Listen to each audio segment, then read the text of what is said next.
This is a relay project. Real Talk starts right now. Here's Ryan Jesperson.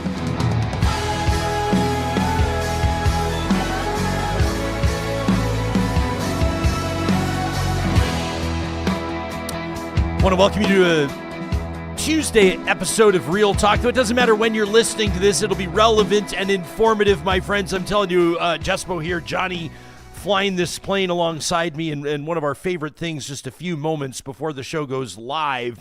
Most of our audience, quite frankly, catches it later on demand when you're on your way back home from work, or you're walking your dogs, or you're out running, whatever it is that you're doing. We appreciate you checking out the show. But our live tuning audience, easily the most engaged talk audience in the country. And just a few moments before we go live every morning, 8:30 Mountain, 10:30 Eastern, on 7 different social media platforms. That's presented by California Closets. We have what's called our pre-roll, and that's where you know the live stream gets rolling, and you get to check out the shorts, kind of like the 60 seconds or less highlights from our most recent episodes, typically 5 or so of them. And it's where real talkers are gathering together in the spirit of fellowship, John. Typically, they're wishing each other good morning. Sure. I know that there's some bragging rights if you're like first into the live chat every morning. That's a big thing. By the way, Philippe Fournier, poll analyst, coming up in like 1 minute. But we typically learn something. We smirk a little bit because there's a few shots across the bow every morning. I love those. Never change, real talkers. Keep them up. This morning, though, first, our episode titled New Polls, Carney Climbs, Poilievre Plummets.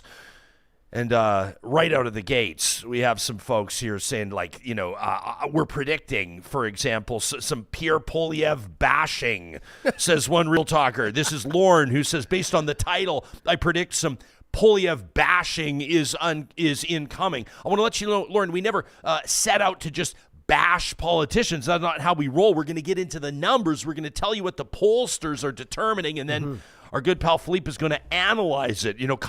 Wise Kyle says to us, a very clickbaity title.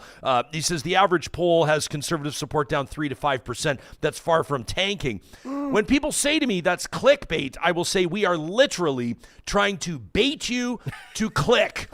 Literally, it is clickbait, and I hope it worked, because if it worked, it means it finds you here, and you're about to better understand the dynamic that's about to unfold across the country if and when Prime Minister Mark Carney calls this election, which we're expecting to be any day now. I don't know about clickbaity. We were just talking about this morning. Like, things change so fast. I mean, 6 months ago, you and me were just... 2 months ago. We were just, Poilievre's going to be the next Prime Minister. Now, I was just talking to you this morning. These ads that the conservatives are running almost sound a little bit scared, playing trips of Trump, trying to compare him to Mark Carney. And I'm listening to them because I love to hear those promos and how they're produced and how they come across. And to me, they're just not hitting. Poilievre comes across as the guy who's siding with Trump. So, I mean, the carbon tax Carney ones are still on there, which I think have a bit of oomph. I think those still hit because we still haven't figured out exactly how, the carbon tax is going to change for industry and for people. And it kind of sounds like it's still there, but it's not really there. And I think most people don't understand. So I think those hit, but I don't think these new ones, it kind of sounds like the conservatives are running scared with these ads. Well, we're going to see. And I will say this, that whoever was in charge that put Poilievre miles ahead of everybody else in the polls, they're still around. They're still there. And in theory, they can do it again. But it'll be interesting to see how this adjusts their game plan, how they change course if they do. Kenzie says people are buying what Carney's selling.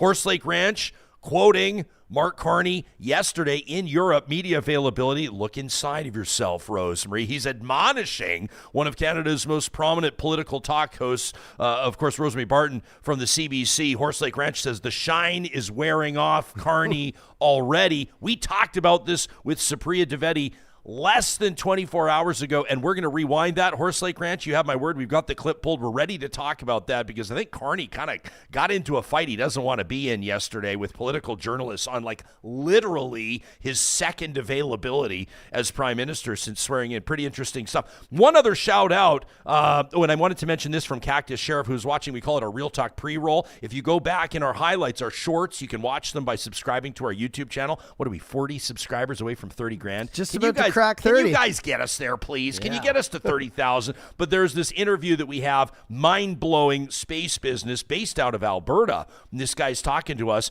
about how they're using satellite technology to be able to track down pine beetles, to be able to tell where we're most susceptible to wildfire. So interesting. They're able to find gold, crazy. gold deposits using satellites. And I'm just like, it's blowing my mind. Cactus Sheriff says the tech that's coming in agriculture would ruin Ryan's brain for a day. Right? Maybe wait till tomorrow. St. Patrick's Day ruined my brain for 24 hours. Shout out to everybody that was at the UCAN Comedy Night last night. We'll talk about that in a bit. And I did want to give a shout out. I just learned something new about my home province, the province that I dearly love. We got a good morning today from somewhere that I have never heard from. I've never heard this before. I don't know if you heard this. Johnny, did you see this good morning that we had?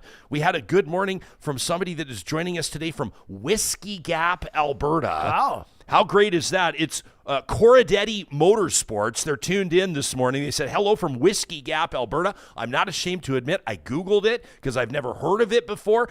Whiskey Gap, originally known as Fareham or Fareham, is a ghost town in Cardston County, Alberta, so the southern part of the province. Shout out to Cardston. Shout out to all of you at Waterton. Former community, they say. Approximately 80K south of the city of Lethbridge. It was an old bootlegging community. How cool is this? In the 1860s, 1870s, American traders would cross into what would eventually become Alberta. Okay. Wasn't even Alberta yet, to trade goods and booze for buffalo robes and furs. Wow, that's so pretty a cool. shout out from Corradetti Motorsports from Whiskey Gap, Alberta, and a shout right back from the province's capital city of Edmonton. And we're grateful that you're tuning in today. That's awesome. You know, one thing we didn't talk about with that satellite, that space episode, that was just crazy when we had our roundtable on, is how scary that technology also could be. If you can see a deposit of gold on a mountain, what can you see from humans with satellite and AI technology and heat signatures and all that? Yeah. I saw a little bit about it, a little bit of that in the chat. People were sort of alluding to like the surveillance and that those kind of angles on this. We always want to dive into this. We always want you to be smarter after an episode of Real Talk, smarter than you already were before, and we hope that we've accomplished that mission already. I mean, just even on the Alberta history front, we've already learned something today, thanks from our friends at Corradetti Motorsports, and so there you go. Philippe Fournier, coming up in 30 seconds. We're going to get into this new polling. Hey, listen, polls aren't elections, so take it for what it's worth, but these are multiple polls, and they show a dramatic turnaround. This episode is happening with the presenting sponsorship from our friends at Business Career College, who want to remind you the future is here. And if you work as a financial advisor, a senior finance professional, you know that cryptocurrency is changing how Canadians invest. Decentralized finance, in particular, driving fundamental changes in the financial landscape, and crypto assets are being adopted by the mass market and integrated into the broader financial ecosystem. So institutions need to adapt, and if you're providing financial planning, accounting, legal, or estate services, you got to stay knowledgeable about cryptocurrency, whether or not it's your jam. That's why they've rolled out the CDAA. That's the Certified Digital Asset Advisor designation. Covers everything from the foundations of how Bitcoin and blockchain actually work to next-gen cryptocurrencies and strategies for advising your clients. You can learn more about it by Googling CDAA at Business Career College, or just check out their website, businesscareercollege.com. Don't forget the promo code Ryan20 will knock 20% off your investment. That's about $100-ish. Ryan20, all one word, when you get started on that CDAA designation today at businesscareercollege.com. All right, everybody. The call to action today, you got to go to 338canada.ca and subscribe. That's where you can find the formidable, intuitive, and insightful poll analysis of our pal Philippe Fournier. Joining us now live, kind of a last-minute interview request, Philippe, because we saw your post, the Tuesday update, the Liberals are pulling ahead, and we said, whoa, we got to chat. So welcome back to the show. What an introduction. Thank you very much, Ryan. Thanks, buddy. And hello, John. Yeah, Johnny here, Oh, hi. too. It's nice when the guests say hi to me. Oh, I agree. I mean, without John, there is no show. And I think that most guests in the audience know that. Philippe, we have Wise Kyle in the chat right now saying our title is clickbaity. Carney climbs, Poilievre plummets. He says barely. He says it's a swing of a few points. Quick, knock off the clickbait. But the numbers that you're about to present to us, the numbers we're going to dig into, show a dramatic turnaround. Am I wrong?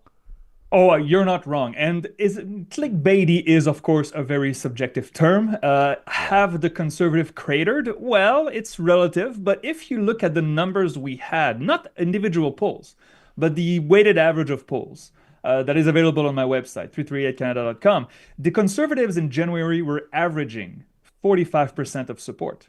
45% of support on average. So we had polls that were even higher than this. And my update this morning has the Conservative 38. So this is a net loss of 7 points in 2 months. This is beyond margin of error. This is beyond, just fluctuation. So this is real. Now, very important to state, and I know you know this, Ryan, that polls do not predict the future. I'm not making a prediction on the outcome of the election here. I'm just telling you right now, the landscape has moved dramatically. And as we probably will enter the election campaign this weekend, the Liberals should be seen as the favorite.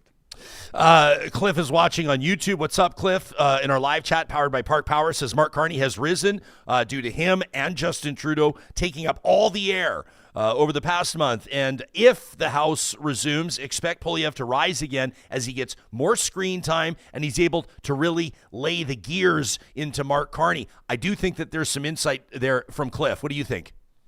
Well, it's true, but the House will not rise again. True. It will rise after the election. It's true that by proroguing and taking the time to change leaders, the Liberals have basically, cut the momentum that the Conservatives had going into the new year. But the Conservatives have to adjust because it looks like they're still running the campaign as if it's 2024 again. I mean, just yesterday we saw Pierre Poilievre with a slogan that really worked in the past 2 years, the axe the tax.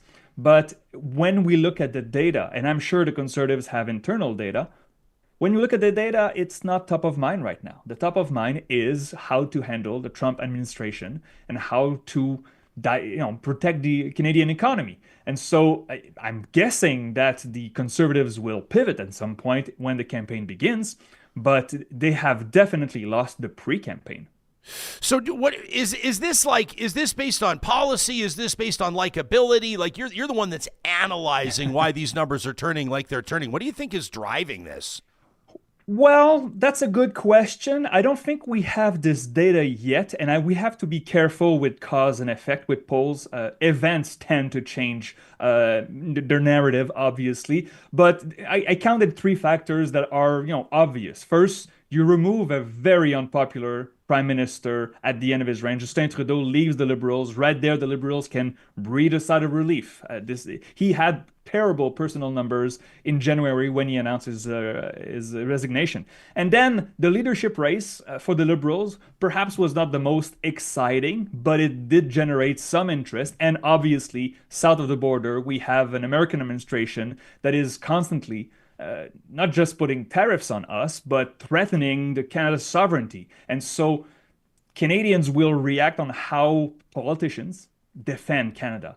And so far, we have no other choice than to say the Liberals have taken the ball and ran away with it, because you don't go from 22% in the average of polls to almost 40% overnight for no reason. There are reasons. And the Leger poll from yesterday, there was also an Angus Reid poll. Both show 42% nationally for the Liberals. If we go back to early January, Leger had 21% for the Liberals, back 26 points against the Conservatives. This is a dramatic turn of events. And regionally, you look at the numbers, Ryan, this could be a Liberal majority. Liberal majority? Yeah. Like that, it's just it's hard to wrap your mind around. I'm thinking, I don't know. I feel like I have Peter MacKay in my head right now, and I can hear Peter MacKay. You remember talking about missing the open net? Like that's kind of what this feels like a little bit. Now nothing's happened yet, This Nope, still has that's to true. play out. But we Yep. were talking about the Liberals getting absolutely demolished, and polls were supporting it. Oh, no, none of the doubt. The Liberals were entering a period of rebuilding and also an existential crisis. My projection just before the Christmas break, after Chrystia Freeland announced that she was basically telling the Prime Minister to shove it, right? The projection had the Liberals behind the Bloc Québécois, not in Quebec, in Canada. The Bloc Québécois was heading to be the official opposition in Ottawa. And so now the numbers, what do they say? We see the Liberals up in Atlantic Canada, Liberals up in Quebec, even in Francophone Quebec. Now it's a tie in Ontario between the Liberals and Conservatives, but the Liberals enjoy a more efficient vote than the Conservatives in Ontario. And by the way, in your home province of Alberta, the two polls we saw yesterday put the Liberals at 31% in Alberta. Now, of course, the Conservatives are still leading in Alberta, unsurprisingly, but 31% for the Liberals in Alberta, you could have some surprises in both Edmonton and Calgary, seats that you maybe did not see coming that could flip to the Liberals, if that holds, of course. Yeah, maybe I've been in well, I don't know. You know what I think the X factor there is, Philippe? I think, and maybe I'm wrong, but this is just my gut tells me that if Mark Carney does decide to run in Edmonton, and I know that there's like that Edmonton Center seat seems like it could be one. The Liberals have had it before. Randy Boissonnault, I know, wants to run again. I can't imagine Carney letting him run. We talked about that yesterday on the show with Supriya Dwivedi. I think if Carney runs in Alberta, it shines a bit more of a light on Alberta. It creates a bit more of a Liberal presence in Alberta. He would obviously be, I mean, he'll be campaigning across the country, but he would have to be campaigning seriously in Edmonton and across the province. You can't run in your hometown of Edmonton and then lose and then have to figure out damage control and a game plan from there. I think that could go a really long way. Am I making this more of a story than it is? I don't think you are, because, okay, so if Mr. Carney, I mean, I don't have internal information on this. I do not know what he will choose, but I can tell you that if he chooses to run in a seat in Ottawa or Toronto, we will speak about it for 15 minutes and it'll be forgotten. If he decides to run in Alberta, it will be a story, and I think your premier might have a word or two to say to Mr. Carney running in Alberta, and perhaps this is kind of a fight that Mr. Carney wants to have. And so we will know in the next few days where he decides to run. But running in Alberta, considering the numbers that we see right now, it is both risky and very gutsy.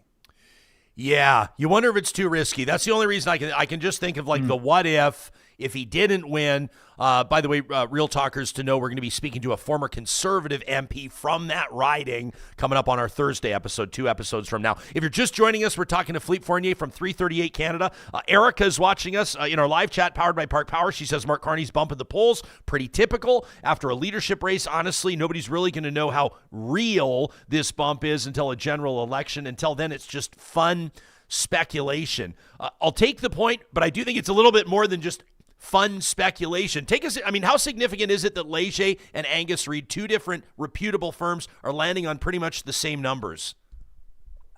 I will say this. Is this a sugar high for the Liberals? Is this a new leader honeymoon? Maybe. The case could be made, but we're probably going to head to the polls in 6 weeks. So it matters that it's now. If the election was a year from now, you could say, okay, it's going to subside. Could this momentum the Liberals enjoy right now last a year? Probably not. Could it last 6 weeks? Maybe.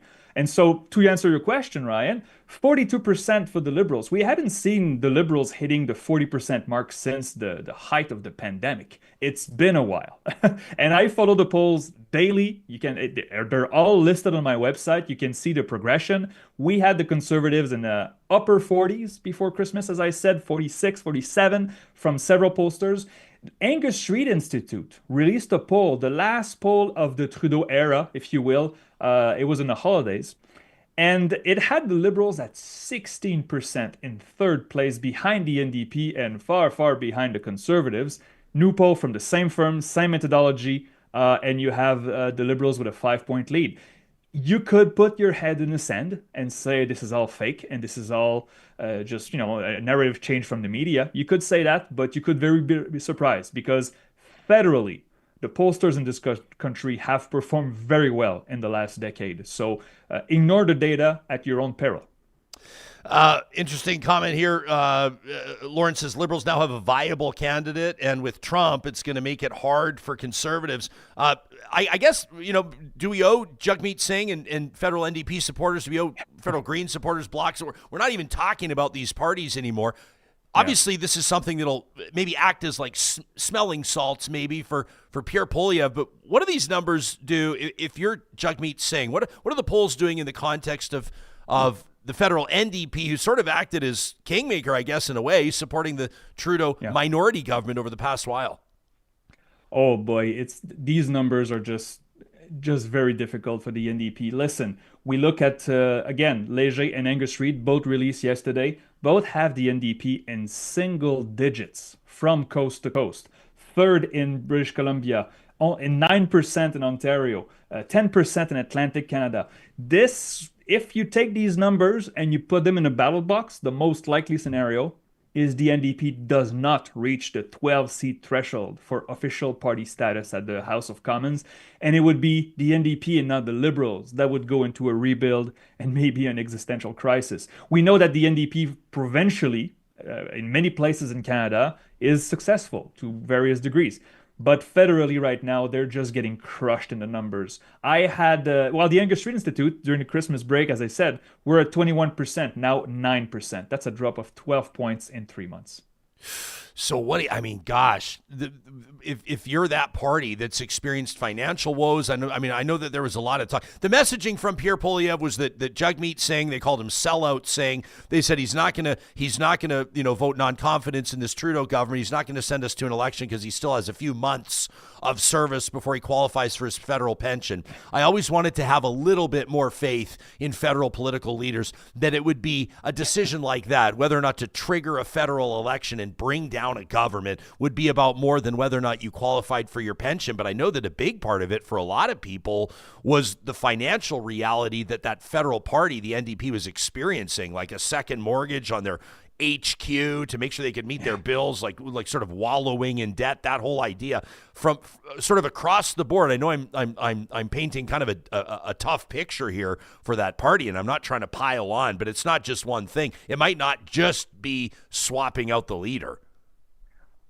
Yeah, if those numbers hold, Ryan, the NDP is going to need a while to recover from this. We've seen the NDP take a dive during elections before. 1993 was not really good. 2000 was not really good. Jack Layton then slowly built up the party again. So we're not, saying the eulogy of the NDP right now, but how do you turn this around? Mercer Carney would have to run a really poor campaign. And we know that's possible. He's not very experienced. And we saw yesterday in his press conference that he can be very thin-skinned with journalists. And I don't think that's a really good look. But during the campaign where many voters pay more attention to politics, the campaign will matter a lot because Canadians are looking for an alternative.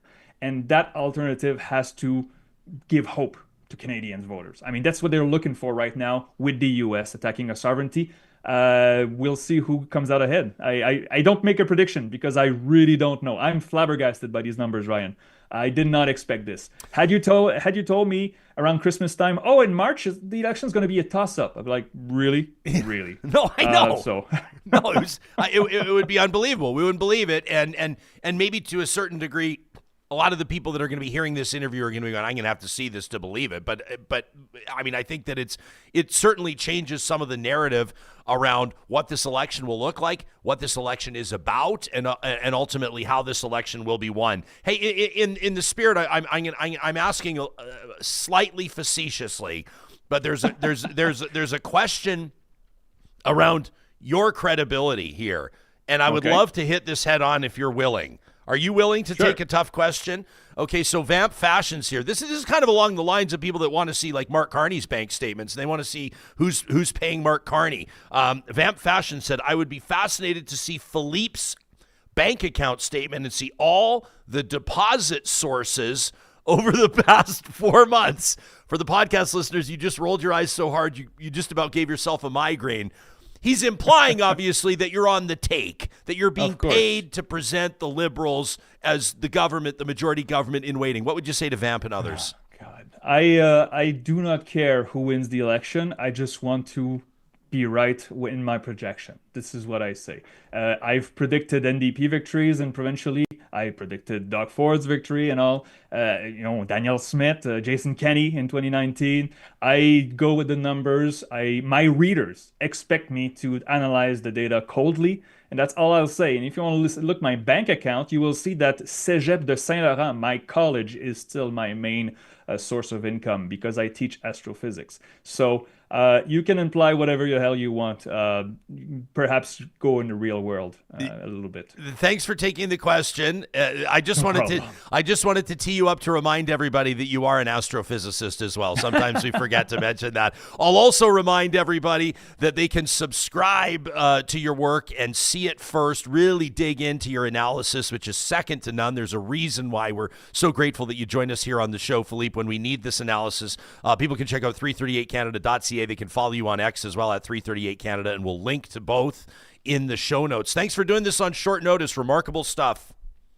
Good to see you, Ryan. Thank you very much, and you and John have a great day, okay? Yeah, we sure will. Thanks very much. That's Philippe Fournier, poll analyst, and of course, astrophysicist. Yeah, it's hard. He doesn't know what he's talking about. It's hard. It's just like telling a guy with his name on the $20 bill that he doesn't know anything about the economy when we're talking about Mark Carney. I recognize why some folks will want to believe that media pundits and sources. I saw that we were dragged as well. Again, there was a comment on our Insta. This is not going to be a pity party. This is just me. I think this is hilarious. No, we get dragged and I want to bring this up. I love it, and don't ever part stop. of the job. We love it. Yeah. Comes with the territory. It's great. But in our conversation with Supriya Dwivedi yesterday, if you check out our short, you'll see it on YouTube, you'll see it on TikTok, and our Instagram reel. She basically comments on how Poilievre handled Justin Trudeau resigning and Mark Carney swearing in, and she has her own take on whether or not Poilievre hurts himself more than helps himself by sort of, you might say, lacking the general class that you might see from most, not all, but most politicians that would say, thank you for your service to our country, enjoy your time with your family, that kind of idea. Poilievre did not approach it like that and took it in a different direction, kind of a la Pierre, the kind of how he does it. And Supriya shares her opinion on that, agree or disagree. And I saw somebody in the comments basically saying that they just can't wait for Pierre Poilievre to come in and turn off the taps of all the funding that goes to legacy media mouthpieces like us, right? Wow. They want to desperately believe that the only reasons that we're presenting interviews, numbers, facts, and analysis like we just did is because the government in power is paying us to do so, to continue to kind of double down and support their narrative. We would love that, but unfortunately, that's not what's happening. Wouldn't that be nice? Even when the PM was in here, they didn't bring us coffee or donuts or nothing. Can you believe it? They didn't bring us anything. Gifts. No gifts. We gave them socks. I thought we were supposed to get like a carving or something, but nothing. Don is watching us live. What's up, Don? Says the more that Mark Carney gets questioned by the media, the more he buries himself. He's coming across as self-centered and arrogant. And Don says, in particular, he thinks it's going to turn women off. Let's find out what we think about that in just a second. We'll go to a clip. I think that this is making the rounds. It's about 2 minutes. It's Mark Carney's exchange with journalist Stephanie Levitz. And he kind of got into it with Rosemary Barton as well. She told him, whatever. We'll get into it in a second. We'll see what you have to say about it. And then we'll get to what Supriya was saying about it basically before it happened. Kind of an interesting development on Monday's Real Talk. That's the 17th of March. If you didn't have a chance to get to it, this is Supriya Dwivedi's first interview. We didn't really get into the behind the curtain stuff on that, but when you work in the PMO or really for any high-level government official, you actually are prohibited from doing interviews or commenting until you've actually received a letter that confirms the conclusion of your employment, that confirms the end of your employment with that office. We were waiting. We were going to have to bump the interview later in the week. Supriya gets her letter. She got her letter at like midnight Eastern time Sunday. So like first thing Monday morning. So the interview was on. It's the first time she's gone on the record. She talks about basically the bombshell of Chrystia Freeland's resignation. She talks about her thoughts on Karina Gould and her exclusion from the Carney cabinet. Pretty interesting stuff. Very candid. Supriya was actually, I know some of you said you were hoping for more fire, fireworks, more inside baseball. I thought she was more candid than she would be, just coming out of that tenure in the Prime Minister's office. But we'll get to what she had to say in just a quick second. First, I want to put this on your radar because the clock is ticking right now. The clock is ticking. With regards to the Full House Lottery, the bonus deadline is midnight on March 19th. That's Wednesday of this week, March 19th at midnight. The bonus prize in the Full House Lottery, a very exciting choice. You can check it out at fullhouse.ca. You could set sail on a dream yacht tour with a private chef, thanks to a $125,000 Travel Gurus gift certificate. Johnny and I are hoping to win that one and split it. But if that's not your dream prize, you can also take $100,000 cash instead. You win, you choose. And if you buy your tickets by midnight on March 19th, not only are you in the bonus draw, but get ready for an action-packed early bird. You can win a car a day or take a cash alternative. Full House Lottery has it all, including those 3 grand prizes. Grand prize number 1, by the way, worth over $2.25 million, including a stunning legacy signature dream home, a 2025 Alfa Romeo Stelvio tribute to Italiano, and 20 grand cash. I love that. They'll cover your gas money. Grand prize 2, dream vacations for life. $210,000 cash to spend on travel or whatever you choose. And grand prize number 3, I absolutely love this. You can see it on the website. You can choose a $250,000 Fritz tiny home dream. I mean, these tiny homes, Johnny, you and I were dreaming about, you go get a lake lot. Love them. Maybe your family has a property. You drop on this tiny home, and it just absolutely, these are 4 seasons. They're just absolutely beautiful. A $250,000 Fritz tiny home gift certificate, or you can take $200,000 cash. Maybe you already have your tiny home. Maybe it all works out for you. If you're the big winner, you can learn more and get your tickets today at fullhouse.ca. Our friends at Friesen Brothers reminding you that the first of every month, they're knocking 15% off all grocery purchases of $75 or more. That's huge for families that are trying to stretch dollars as far as we can. Shout out to everybody who made it out to their St. Paddy's Day meat sale yesterday. It was one day only in the butcher shop. 20% off everything in the butcher shop. They've always got stuff going on. You can make sure you check out their specials, including Mike's Meals, the Greek pulled pork sandwich right now. How good does that sound? All the details, including that Family Essentials flyer I tell you about, on their website, friesen.com. Complete Care Restoration is in the business of restoring properties and rebuilding peace of mind, and I want to hammer this home. If you experience an interruption in your home or business, I'm putting that, nobody uses the word interruption. I'm talking like burst pipes, sewer backups, fire, flood, smoke damage, asbestos, black mold, you name it. Nightmares, right? Don't let it sit there and get worse. And don't go at it yourself. Trust the professionals that have been doing this for more than a quarter century. Complete Care Restoration works directly with your insurance company, takes it right off your plate so you can get back to focusing on what matters most. They'll restore your property. They'll rebuild your peace of mind. They are Complete Care Restoration. And I wanted to show some love to everybody that showed up to You Can Comedy Night last night at Rick Bronson's Comic Strip in West Edmonton Mall. Johnny, it was a packed house. It was a sold-out venue, and we had so much fun. Hearing from Katie Christie, their executive director. She's talking about their programs, including that Verto program we tell you about, kind of that Ready for Work program, creates employment and quite frankly, educational opportunities for young adults. But they also have their Relentless work, and their Relentless program, their outreach workers are working directly with the 50 young people, John, this is hard to hear. It's hard to wrap your mind around, aged 12 to 18, that are most interacting with Edmonton police, okay? This is not a good thing. This is not a list you want to be on.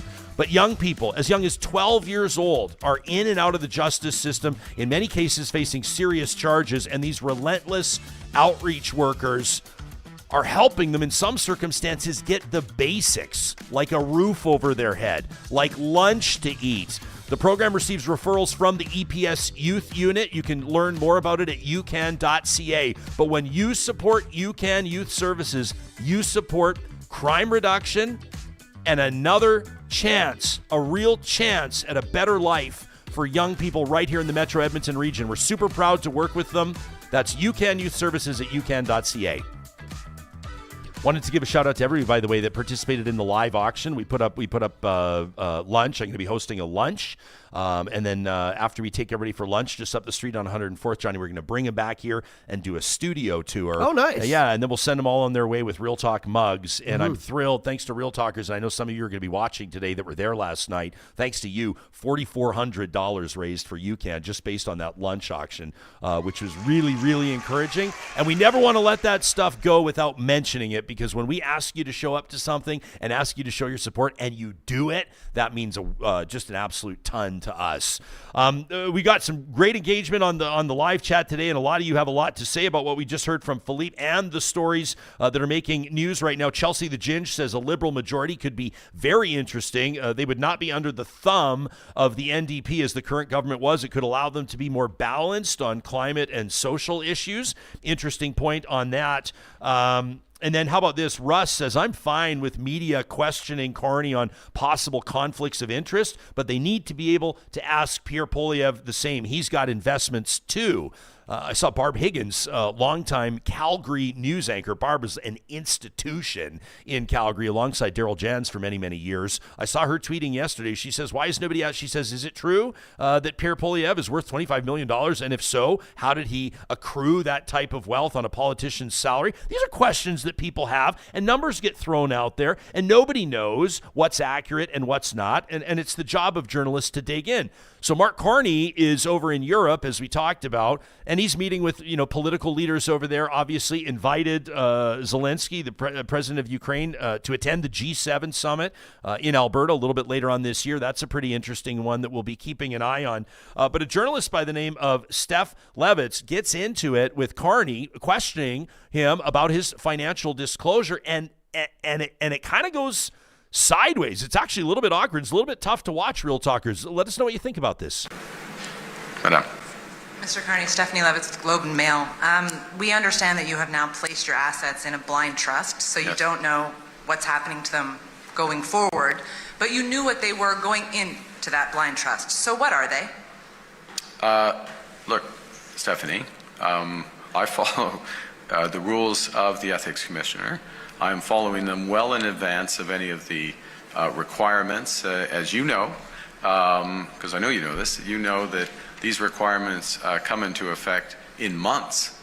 We're talking days after I became Prime Minister. So I'm complying with the rules of the Ethics Commissioner, going through the processes and all these things that are necessary. The rules say that those assets should be publicly disclosed within 120 days, which means you'll campaign in a coming federal election, most likely within the next 120 days, and are serving as Prime Minister now, with Canadians not being aware of what potential conflicts of interest you sought to avoid. What possible conflict would you have, Stephanie? Stephanie, I'm complying with the rules. I'm complying with the rules in advance. Point final. Are you saying you are not open to any conflict of interest? Yes. You spent most of your life in the private sector. There's no possible conflict of interest in your assets. It's very difficult to believe. Look inside yourself, Rosemary.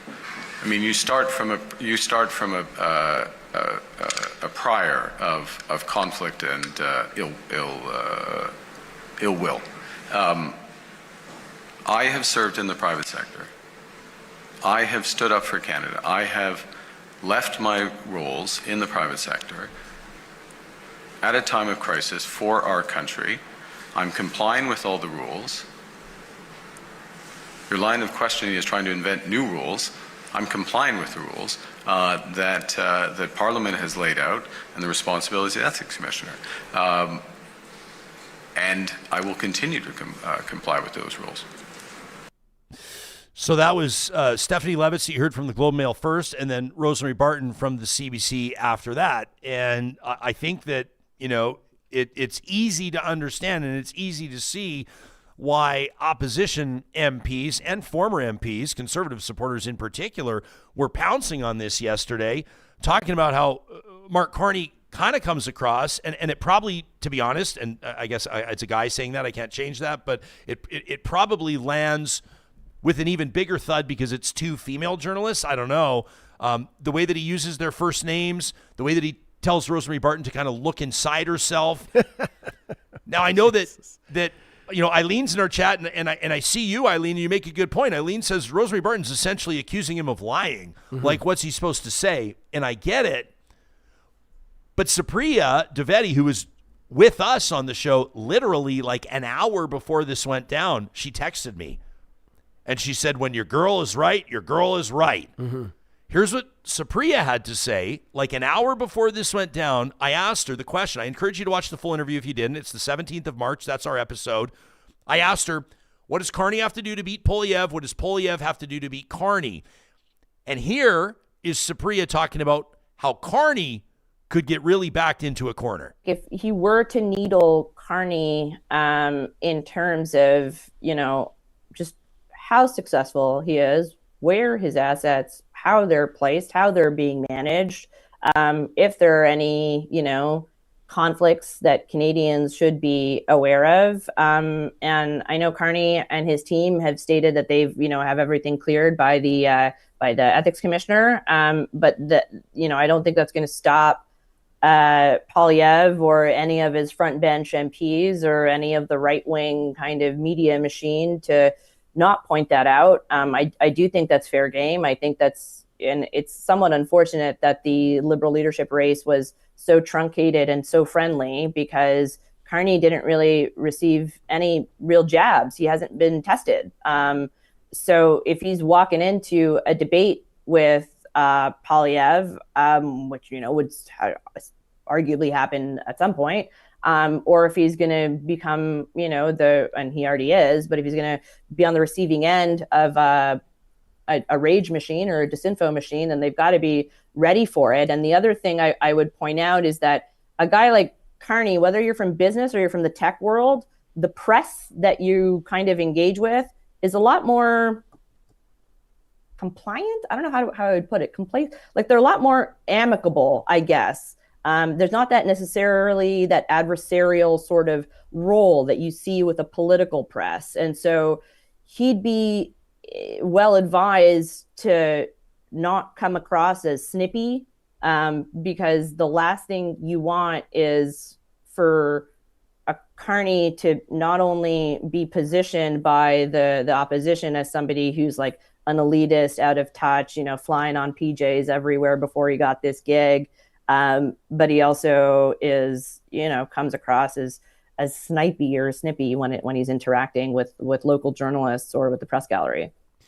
So that's Supriya on the 17th of March, like right before this happened. So, I mean, I think she called it to a certain degree. And this is not like the end of Mark Carney. And for some of you, you're saying like, this isn't even a thing.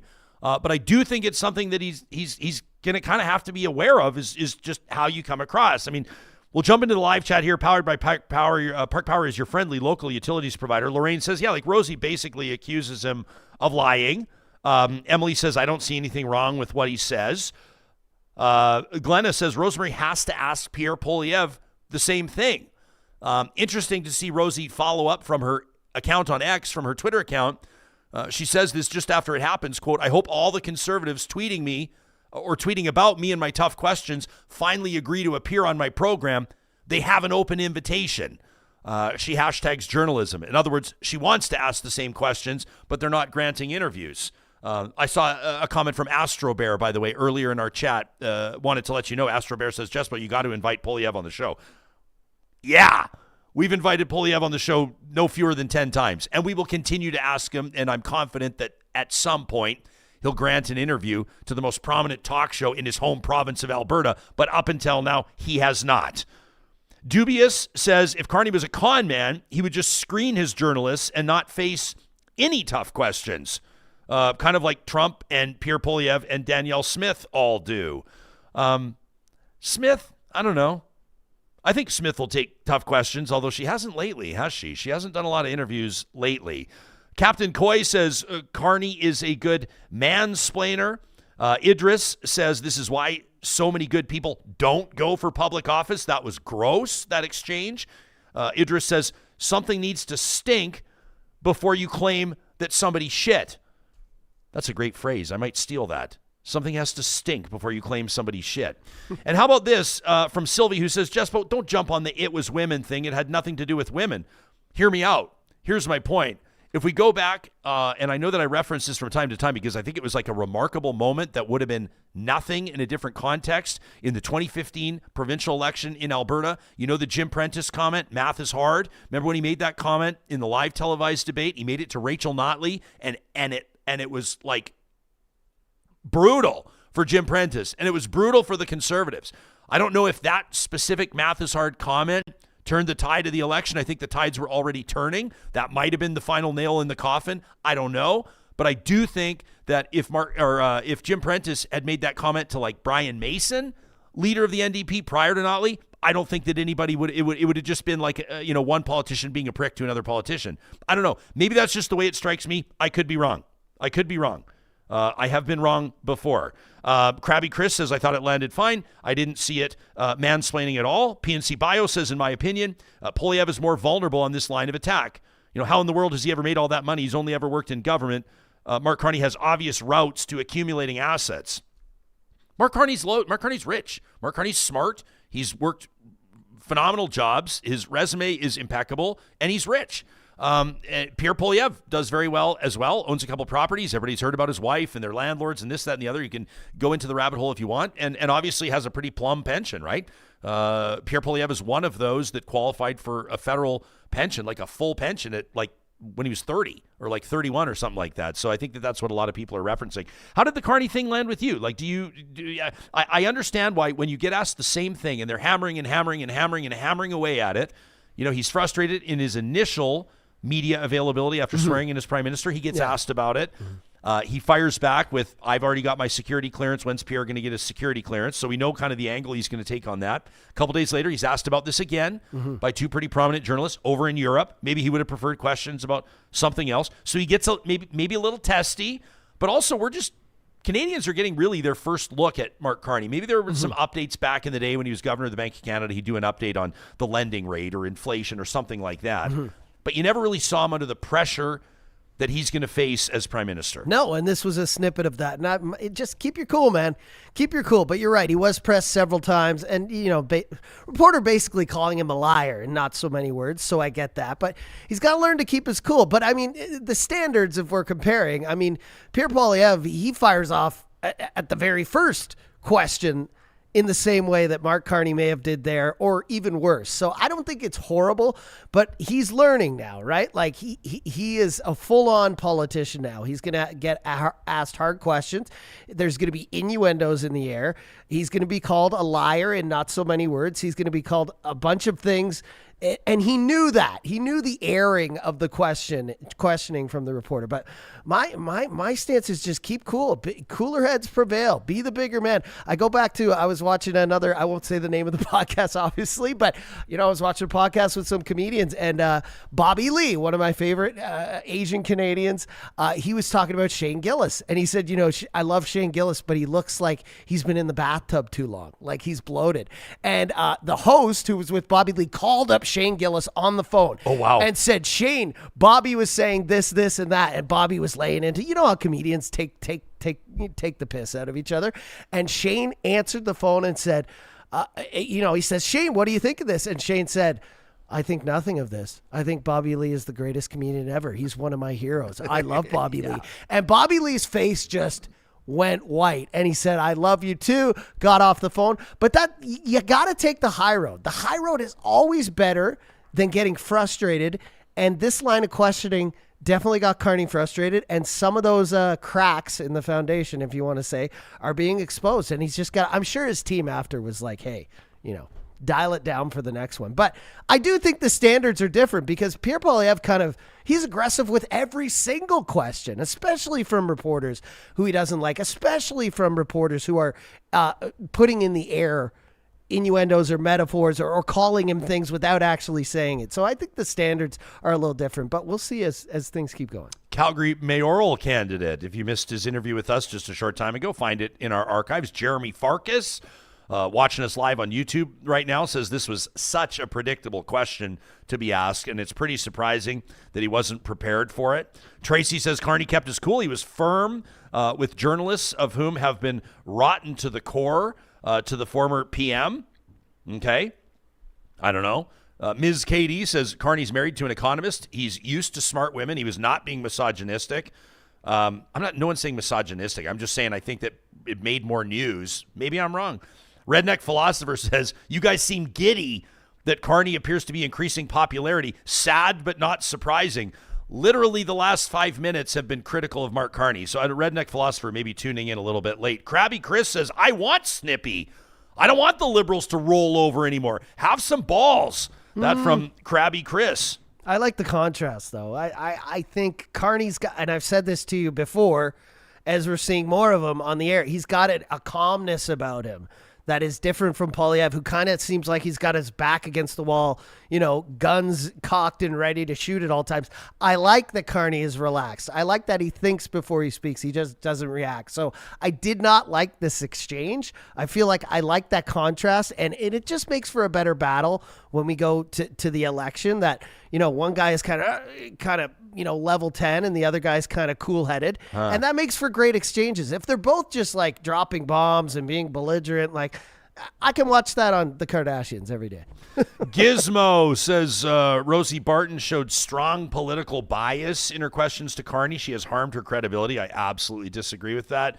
Compton, watching us on Facebook, says civility in public is dead. A thick skin is definitely a requirement to have a public job. Prapter says Carney has connections to Europe, which is arguably more important than anything else right now. I agree. We got to strengthen those ties with everyone but the States. Well, I mean, we'd love to, but right now the door's kind of closed and locked with Trump in there. But like the EU, NATO, all of that, we got to strengthen all those ties, because who knows what's going to happen with the States. We haven't asked yet, by the way. I'll let you know. We don't usually sort of tell you who we're trying to line up and all that kind of stuff, but we are going to be doing an episode on NATO, because I know that Canada's sovereignty, national security is sort of being, I guess, not questioned by Canadians right now, but we're starting to think about what would happen.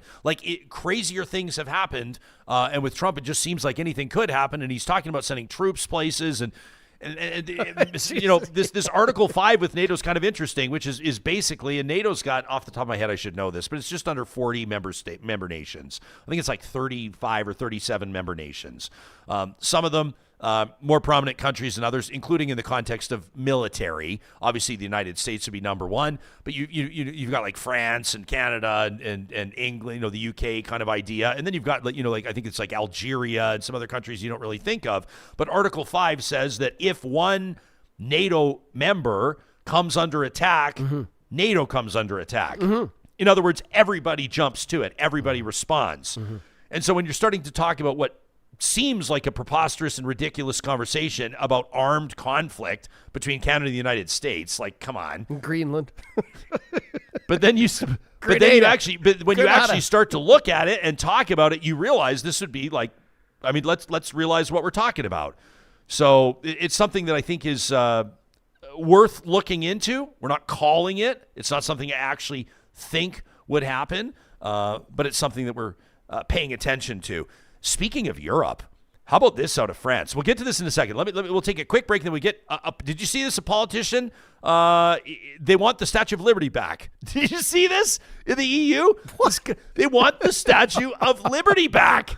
And the White House has responded. We'll get to that in just a quick second. First, I want to remind you that before you know it, the snow and ice will be off your roof. We're going to be getting excited to get back out on running trails and the golf course, and the team at Solar by Kubi is going to be back up installing on residences and commercial buildings. For that matter, they're going to be on farms. They're going to be out on cabins and cottages. They do it all.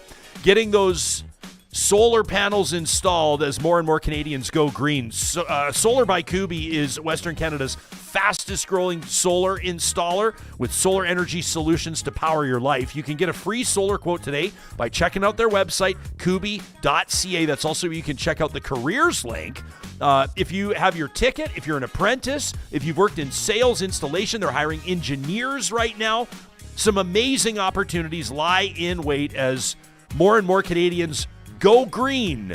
You can get that free quote today. Be one of the first in line to get your panels up this spring by visiting kubi.ca.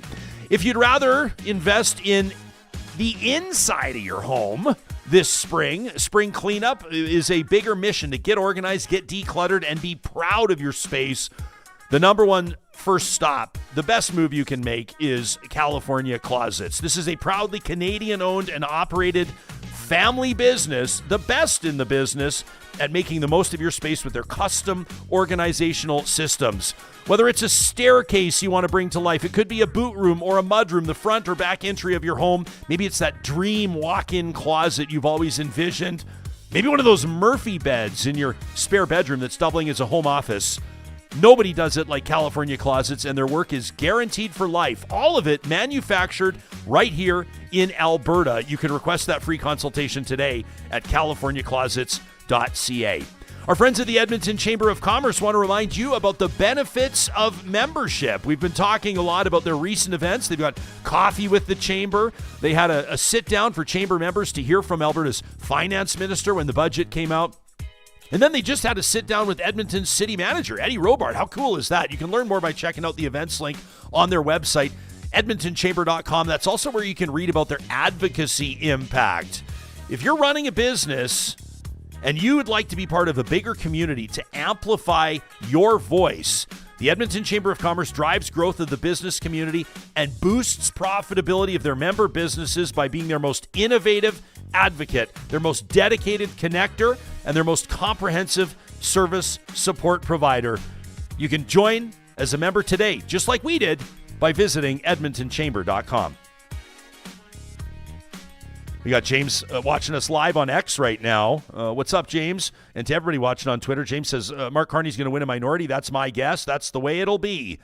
He says, when do Albertans wake up? That's my question. He says, it is futile to remain in a woke, broke confederation that treats you like a colony to make the folks in Toronto and Quebec rich. That from James. So James has his perspective heading into the next federal election. We always welcome your comments, either live during the show on the live chat powered by Park Power, or to talk at ryanjesperson.com. That's where you can send us an email 24 hours a day. This is a remarkable story. A French politician requesting that the United States return the Statue of Liberty. This in the wake of President Donald Trump's policies that are basically siding with Putin. Let's call it what it is. This is a member of the European Parliament by the name of Raphael Glucksmann. And I don't know much about this individual, but he's making headlines around the world right now. Made the remarks at a convention of the Place Publique. It's a center-left movement just a couple of days ago on Sunday. According to Agence France-Presse, he says, give us back the Statue of Liberty. We're going to say to the Americans who have chosen to side with the tyrants, to the Americans who fired researchers for demanding scientific freedom, give us back the Statue of Liberty.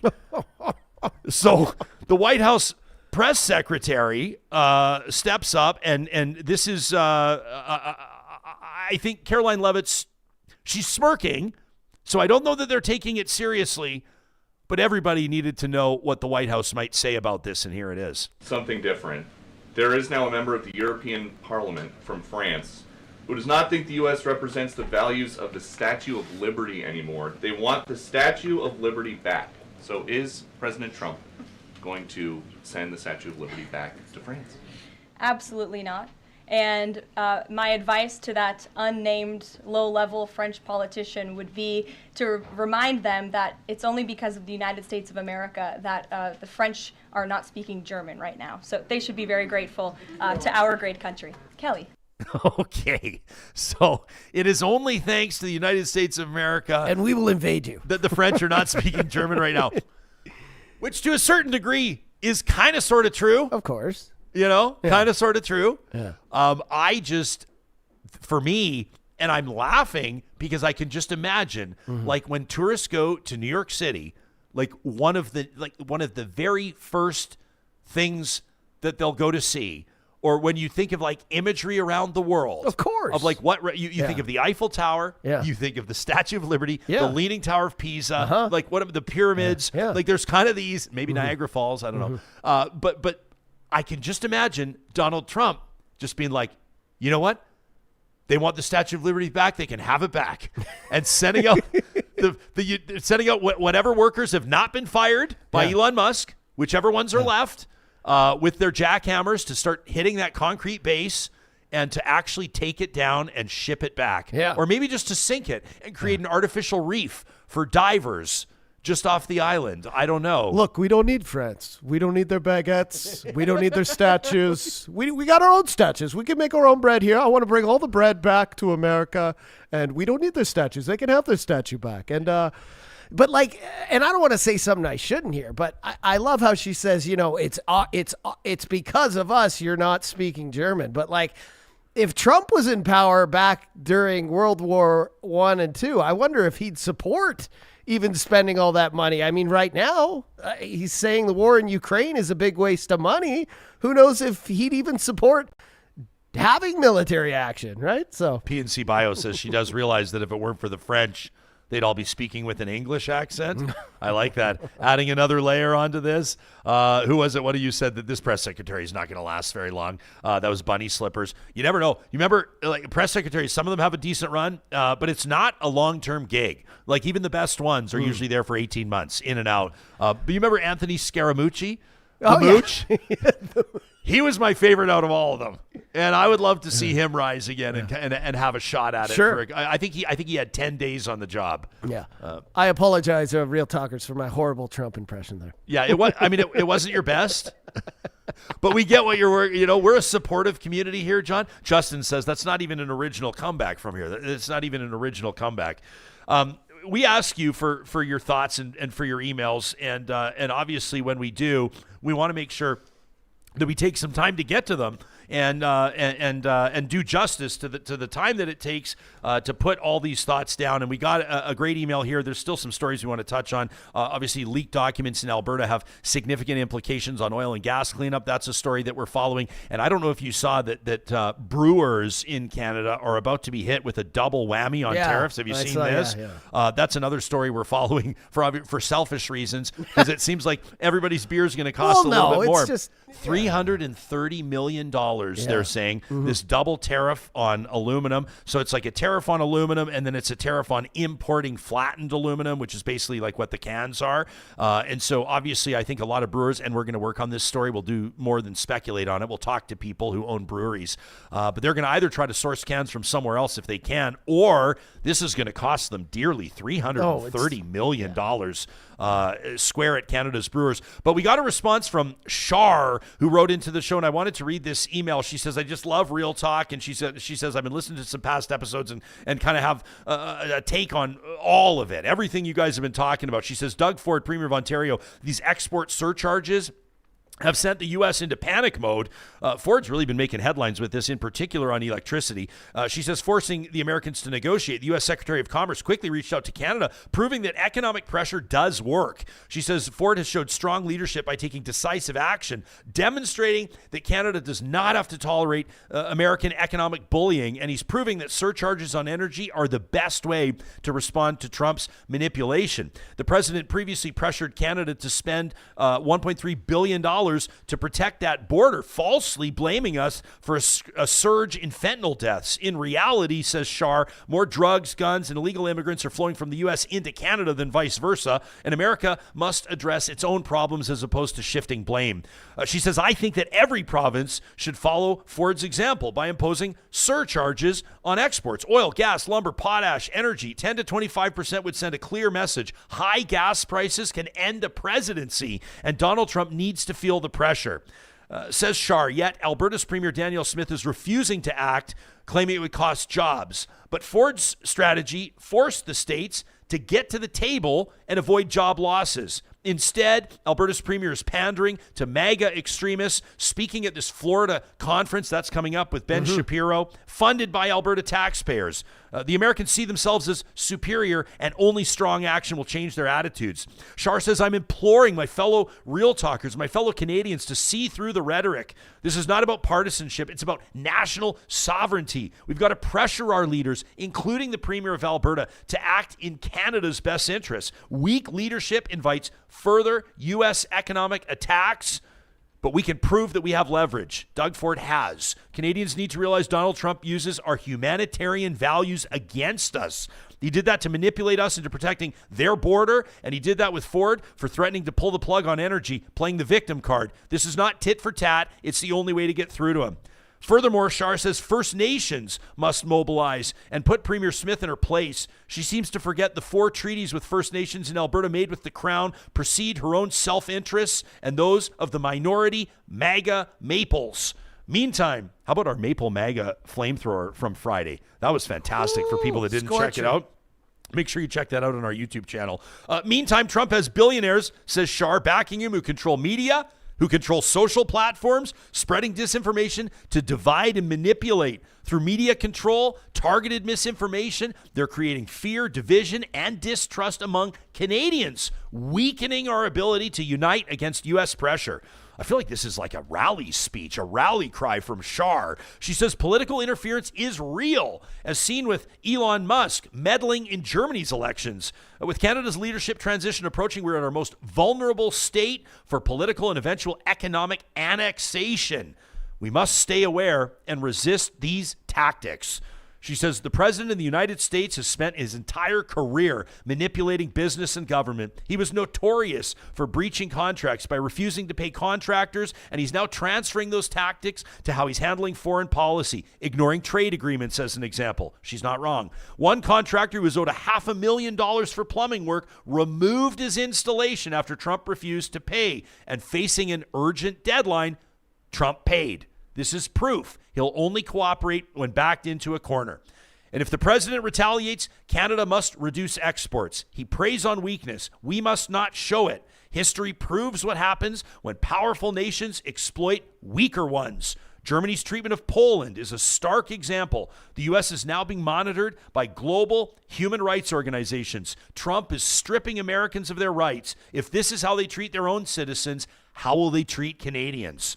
U.S. right-wing figures are openly disrespecting Canada. Ben Shapiro once responding to a Trudeau tweet by saying, when we take Canada, you'll be expelled to Canada, or to Panama rather, to work the canal. Shockingly, Alberta's premier aligning herself with this guy. This is not rhetoric. It's a growing mindset. She says, so I pose this dilemma. We're in a dual trade war now with the States and China. We're pressured by the U.S. to engage in this. We imposed tariffs in November. They responded with tariffs just the other day, mostly on our ag. It took them over 4 months to get organized and to be completely independent from our resources before engaging in that war with us. Canada has no nuclear deterrence. We're not a military power. We have our resources we can use to protect us for now, and that's it. She says the new prime minister, politicians in Ottawa need to campaign to have and win Albertans back. And for goodness sakes, please, somebody talk some sense into that premier. Danielle Smith, I'm embarrassed. That from Char. Fire email. Hell of an email, yeah. Right? It was like point. And she's not wrong. Cactus says the email's fire. Esther's watching us on Facebook. What's up, Esther? She says, absolutely, he's a bully. Glenna says that Trump is famous for saying when the contract's signed, the negotiations start, she says. Ryu Street Fighter says a lot of Canadians are screaming scared now. I'm sure they voted to defund the Canadian military to pay for luxuries. Now Canada can't defend itself. Canadians are foolish beyond belief. I don't know if Canadians are foolish beyond belief, but I do think that a lot of Canadians right now, you saw Mark Carney talking about the F-35 purchase, whether or not it makes more sense to fulfill our obligations and then move to a different aircraft. A lot of people are looking at Swedish manufactured fighter jets, but I think a lot more people are paying attention now to, number one, investment in Canadian military, more than we did before. Donald Trump probably deserves some credit for that, can we say? Talking about getting to that minimum 2% of GDP investment in military. Another thing that Canadians are paying more attention to, pipelines. And that's going to be an interesting one to watch as well. You better believe when we're talking about what Pierre Poilievre's going to focus on, the fact that Mark Carney has appointed Stephen Guilbeault to a very prominent role. He's basically his lieutenant in Quebec. I don't know if that tracks well for him. Well, it's not. It's not going to make it easier. Saw them out on St. Patty's Day walking. I was like, right? I don't like the look of this. It's not going to make it easier to get a pipeline through Quebec right now. But a lot of Canadians are talking about that, and I think I love this from Gentleman Jim. He says Canadians themselves are a wonderful resource. Attaboy, Gentleman Jim. Way to go. But there are a lot of people, I think, that are rethinking the perspective that they've had on energy access to the coast and on pipelines across Canada, which I know is forcing a lot of people, pipeline advocates, people in oil and gas, to tear their hair out because they've been saying this for years and years and years. Pretty interesting conversation happening in Canada on that. Esther says, my husband said that Danielle Smith went down to kiss the ring when Donald Trump was elected. He doesn't care about her. She's a provincial politician. Maybe. Dubious, wondering why the premier hit Panama right after Mar-a-Lago. Like, what was her actual official reason? Her office says it was a vacation, says it was a scheduled vacation. Politicians go on vacation. I don't know if that's the worst. The optics of it may be a little bit weird, considering all the other premiers were meeting and signing a letter together. What a relaxing vacation in Mar-a-Lago with all the political just pressure all around. Yeah, no kidding. Alberta Rancher says, the good thing about buying Swedish fighter planes, we can get the parts at IKEA. Yeah, I guess there's a joke in there. Well, we'd probably have to assemble them ourselves, right? Count me out. Mm-hmm. So you do it in 5 minutes. Oh my gosh! You know that there's a guy you can hire. He or comes they in can and he'll send a assemble team your to do IKEA it, furniture for you. Oh yeah, I love it. Yeah. That's one of the smartest business models that I've ever heard. Mm-hmm. There is also a story, and I wanted to credit Mark Doran. He's an ardent Real Talk supporter. He's often in our live chat, and Mark has been hinting at a story for quite some time, and that story has broken. We'll credit Jeffrey Jones, who's the ESG and sustainable finance reporter at the Globe and Mail. Subscribers can read it at theglobeandmail.com. Leaked documents show that Alberta is looking to accelerate cleanup of oil and gas wells with taxpayers as the backstop. So this is an Alberta government panel proposing a series of actions to deal with this massive cleanup bill. We've talked about this a lot on the show. Depends on who you talk to, but the numbers are staggering. These are the orphan wells we're talking about. These are the leftover dormant wells that obviously I think everybody agrees should be paid for by these oil companies that profited off these wells or that profited off the industry, but many of them have found creative ways to either declare insolvency or to transfer these obligations. Well, this panel proposing a series of actions to deal with this cleanup bill for what they describe as aging and uneconomic oil and gas wells, and some of these cleanups would see taxpayers backstop the activities that the industry has long been responsible for. There could be special purpose companies to acquire these mature wells to produce the remaining hydrocarbons and use the cash flow to fund cleanup, which would also set up an insurance fund financed by the industry but guaranteed by taxpayers, which is great.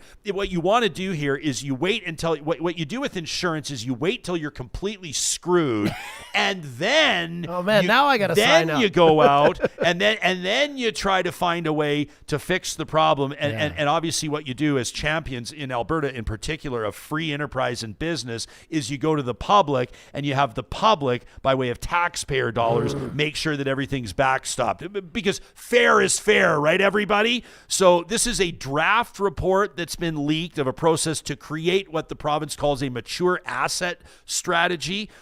This confidential report dated at the end of January was obtained by the Globe and Mail. That's who I'm referencing here in my comments.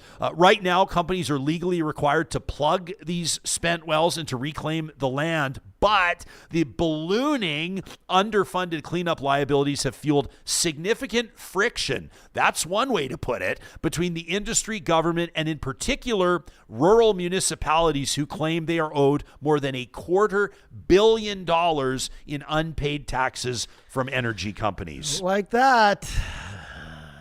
So this is essentially, if you want to look at who's getting screwed the most here, it's the rural communities.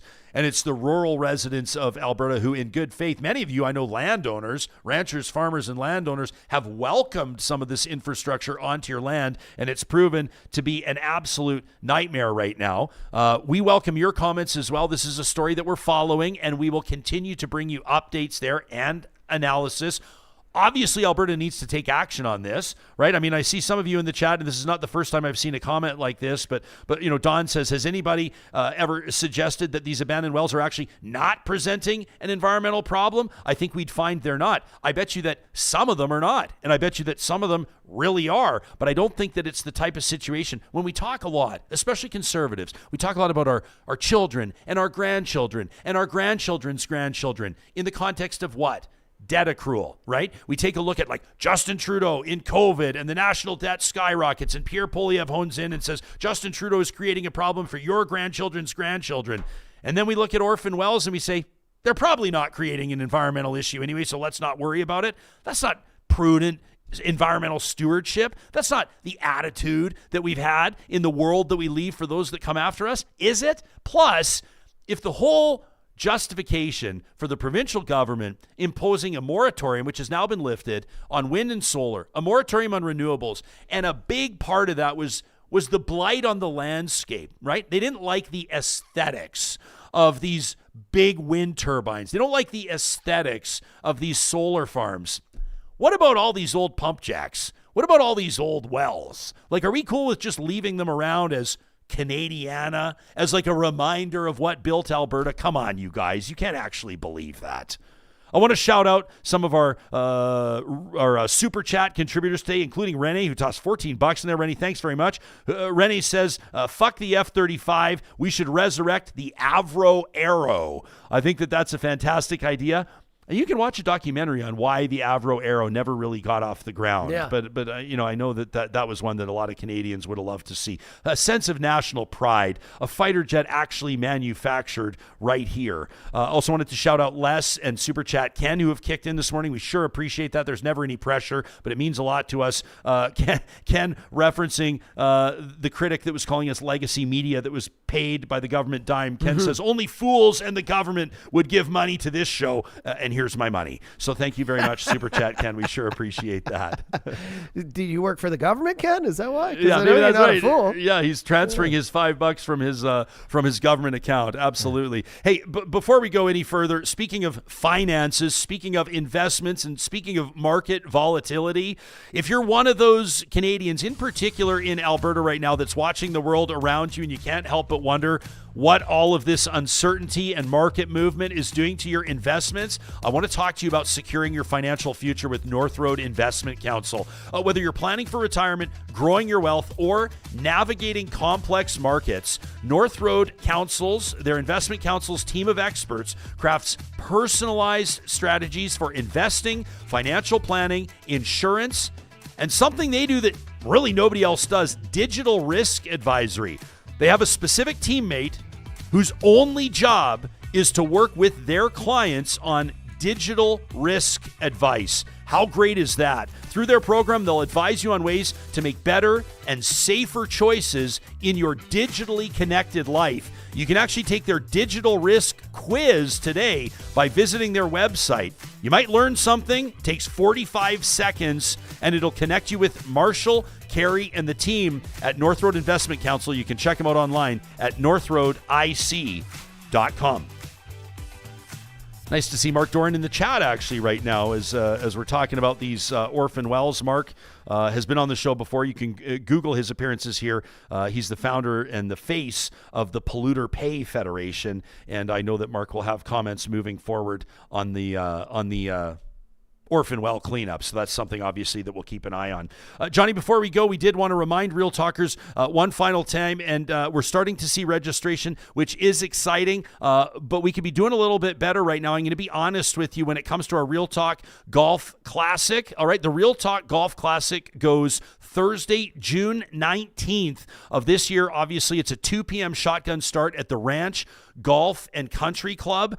This is going to be an unbelievable day. It'll guaranteed sell out. We've sold out everyone. This is our 4th annual, if you can believe it already. It's always one of the best days of the year in support of the Real Talk Julie Rohr Scholarship. You can either register today via the link, that's the events link at ryanjesperson.com, or if you're interested in sponsorship or volunteering, you can simply send us an email to golf@ryanjesperson.com. That's the 4th annual Real Talk Golf Classic presented by our friends at CWB Wealth. It goes Thursday, June 19th at the Ranch Golf and Country Club. Always a fun day. It's going to be so good. Letting you know, coming up on our next episode of Real Talk, and thanks for checking out this one, we're going to be talking to Trina Moyles. You remember her last time she was on the show? Trina was talking to us about her remarkable career in those wildfire watchtowers.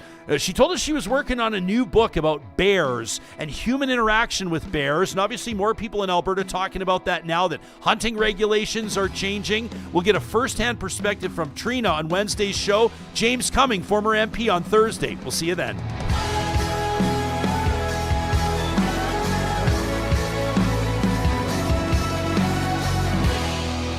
Real Talk is hosted by Ryan Jesperson, executive producer Josh Dunford, technical producer John Hicks, general manager Katie Cook-Chivers, account coordinator Lawrence Derlego, Human Resources, Lena Shepard.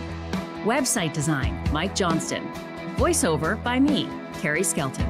Real Talk's editorial board is Supriya Dwivedi, Ahmed Ali, Brandy Morin, Ann Castleman, Corey Hogan, Harman Kandola, Catherine O'Neill, and Chris Henderson. Member Emerita, Julie Rohr. Real Talk is recorded in Edmonton, Alberta on Treaty 6 territory, the traditional and ancestral territory of the Cree, Dene, Blackfoot, Saulteaux, and Nakota Sioux, home to the Métis settlements and the Métis Nation of Alberta. Real Talk is a relay project. For more, check out ryanjesperson.com.